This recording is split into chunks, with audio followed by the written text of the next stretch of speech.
This is Chip with Vinyl Wines. I am currently in the scholarly pursuit of figuring out proper 80s nomenclature, and topic of debate at this point is what a compilation of music on a cassette tape is referred to as. The debate at this point is that it's either mixtape, which is my theory, or mixed tape, which is the theory of some rather misguided souls at this point. So I'm here at the heart of the debate, which is Waters Winery.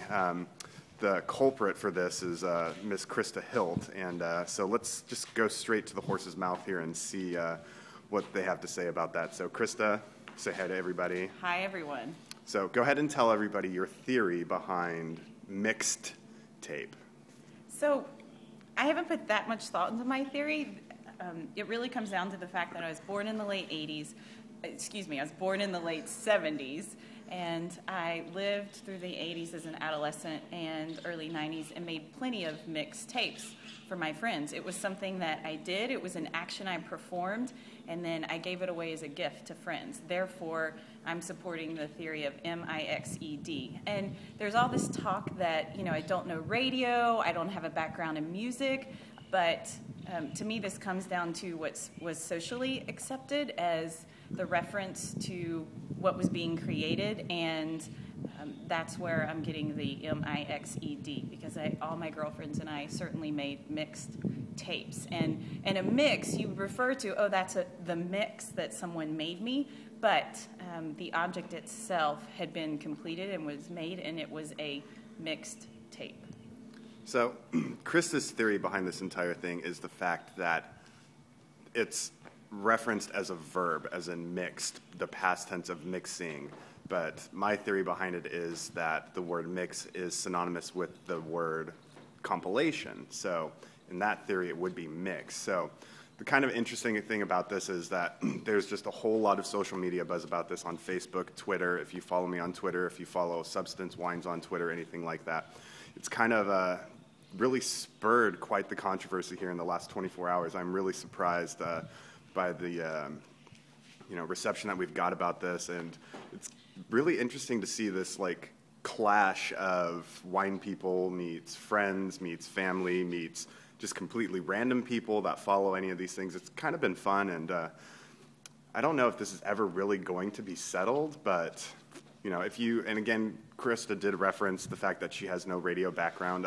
Earlier in the day, I did post something by an author who was a DJ, and it's called Mixtape, and it is MIX. The entire basis of the book is about how one DJ was courting his now passed away wife with 15 mixtapes. So one DJ to another, all the radio thing, all of the music things. It's kind of hard to not agree with that it's MIX. So let's see Krista's retort.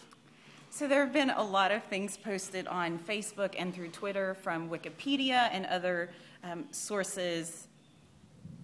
Hang on just a second, technical stuff. That Chip has cited, and all of that information certainly is out there. Wikipedia, unfortunately, probably does have a lot of clout in our society today. However, I'm basing my argument and my theory a little bit more on social trends and what actually occurred. So all of you who lived in the 80s with me and made plenty of mixed tapes and peeled that little white piece of paper off and then stuck it on the cassette tape and wrote, Happy Days, summer, 1989. I need you to weigh in on Facebook and Twitter. Krista Lou Hilt on Facebook, or Substance Wines on Facebook, or at Substance Wines on Twitter. So I especially want to hear from those of you who lived in the 80s and made your fair share of mixtapes. None of us have to have a background in music. We all love it. It's a huge part of our lives, but we want to hear what you have to say, and we need to set the record straight. So thanks for being a part. So one other fun, fascinating fact that was brought to our attention today on Facebook was a Google search for mixtape versus mixed tape. So this was kind of the most, terrifying fact that Krista had to read for the day. I mean, obviously, Wikipedia, that's amendable for anybody. I mean, you could go on and say that Bill Clinton likes to eat whatever, and it could be a farce, it could be the truth, it doesn't matter. So when you look at the Google search results, so if you type in mixtape, just M-I-X, there are over 19 million hits. If you type in mixed, M-I-X-E-D tape, there are about 1,900,000 hits. So the fact that it is just completely like overwhelming that it's MIX is something that Krista just can't grab a grasp on or have a grasp on. Because I'd be interested in the demographics of those who typed in MIX and those who searched MIXED.